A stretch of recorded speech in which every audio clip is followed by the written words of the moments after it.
Salut à tous et bienvenue sur le plateau de votre émission C'est quoi un ingénieur pour un nouveau numéro.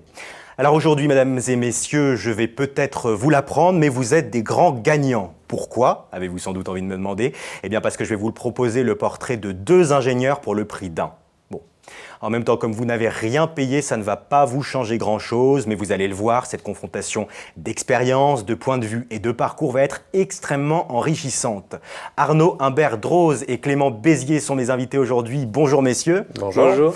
Et merci d'être avec nous. Alors Arnaud, vous êtes diplômé de l'EME, l'École des métiers de l'environnement, et vous Clément de l'EICESI, l'École d'ingénieurs du Centre des études supérieures industrielles. Alors, on va essayer avec vous d'en savoir un peu plus sur ce job d'ingénieur. Je vais commencer par vous, Arnaud. Vous êtes le directeur général de Valdelia. C'est en fait un éco-organisme à but non lucratif agréé par le ministère de l'écologie, du développement durable et de l'énergie, dont la mission va être de collecter et de recycler les déchets d'éléments d'ameublement professionnel. C'est pas mal pour un but d'entreprise. Plus concrètement, au-delà de cette présentation, comment va fonctionner votre modèle et vous, quel est le but de votre activité ?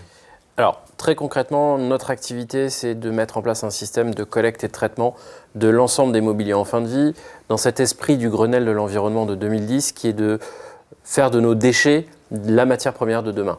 Et l'initiative qui a été prise par les pouvoirs publics en imposant aux metteurs en marché de créer cet éco-organisme, c'est une initiative plutôt positive puisque cet éco-organisme est à but non lucratif et la seule finalité de l'éco-organisme, c'est bien de mettre un système vertueux en place avec un ensemble d'acteurs, que ce soit des collecteurs de déchets, que ce soit des prestataires de traitement ou bien des recycleurs, tout simplement. Donc une activité dans le domaine de l'environnement. Alors, vous, Clément, vous êtes aussi entrepreneur, mais cette fois plutôt dans le numérique. Vous êtes le cofondateur du site et de l'appli mobile trouversonecole.fr. Est-ce que vous pouvez nous préciser un peu l'objet de votre activité ? Oui, donc avec Grégoire Martin, on a créé l'appli mobile trouversonecole.fr, qui est une plateforme de mise en relation entre étudiants et établissements scolaires. Donc l'idée est partie de simples constats, de problématiques éprouvées par les étudiants et par les établissements scolaires. Donc on a travaillé sur ce projet et aujourd'hui on permet à l'étudiant, par exemple, via notre application, de créer une carte d'identité numérique. D'accord. Et l'objectif, c'est quand il se déplace sur des événements tels que les salons d'orientation ou les journées portes ouvertes, qu'il puisse transmettre son contact en 2 secondes grâce à l'appli, donc il ne perd plus de temps. Et à cette appli, on a associé un moteur de recherche où il peut retrouver tous les établissements qui l'intéressent. Ceux-là sont présentés sous une forme de fiche synthétique où il retrouvera les informations comme le site internet de l'école, les liens vers les réseaux sociaux, la plaquette dématérialisée pour respecter l'environnement, la plaquette d'information de l'école. Et ensuite, c'est un principe simple qui est utilisé par de nombreuses applications. On like ou pas l'établissement. D'accord, en fonction des affinités qu'on peut avoir avec la formation. Très rapidement, aujourd'hui, vous, cette activité, elle est plutôt récente. Vous en vivez déjà ou c'est encore une phase de développement ? Alors clairement, on n'en vit pas parce qu'on génère du chiffre d'affaires déjà, c'est déjà super. Et bien sûr, tout ce qu'on gagne, on le réinvestit pour améliorer et pour développer votre formation. Alors vous, Arnaud, vous avez étudié, je le disais, à l'EME, l'École des métiers de l'environnement. Ensuite, vous avez rejoint plusieurs boîtes un peu dans ce secteur de l'écologie, du développement durable. J'imagine que c'était peut-être un goût, une certaine conscience écologique qui vous a poussé à rejoindre ce secteur ? Alors conscience écologique, je ne sais pas, parce que quand moi j'ai commencé mes études à l'école des métiers de l'environnement, c'était un sujet qui n'existait pas, puisque on est en 95, 96, 97, donc tout ce qui est écologie, tout ce qui est... c'était plutôt les babacools avec des sandalettes et des donc chaussettes. C'était pas trop hyper glamour, mais effectivement une sensibilité à faire en fait...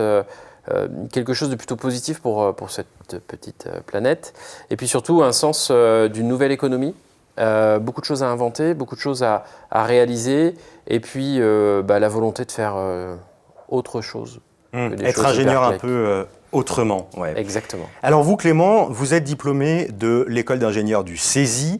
Il me semble que c'est une pédagogie un peu particulière et qui met l'accent plutôt sur les projets que sur la connaissance un peu théorique. En fait, moi j'ai fait partie de la promo test de cette nouvelle formation. En fait, c'est qu'on a souhaité casser les cours magistraux théoriques en faisant de l'apprentissage par projet. Donc on travaille par groupe sur une problématique, un projet donné. Et l'objectif, c'est qu'on cherche par nous-mêmes, qu'on devienne acteur de notre formation. Et bien sûr, il y a toujours un professeur qui est là pour faire son cours. Pour encadrer.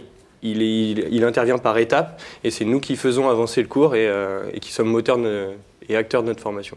Arnaud, Clément, on arrive au milieu de cet entretien. C'est le moment un peu d'une question plus cash, une question qui vous intéresse aussi.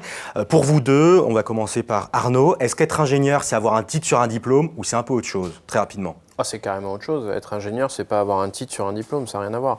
Être ingénieur, c'est être capable de répondre à n'importe quelle problématique parce que une base de données, parce qu'une méthode de travail et parce qu'une habitude de travailler soit en groupe, soit en individuel et d'aller chercher de l'information. Donc c'est bien au-delà d'un titre. Bien au-delà du titre. C'est surtout une façon de travailler. Une façon de travailler. J'imagine que vous partagez la même... Tout à fait. C'est d'abord une personne, l'ingénieur. On remarque aujourd'hui qu'il y a des dizaines de milliers d'ingénieurs qui sortent diplômés.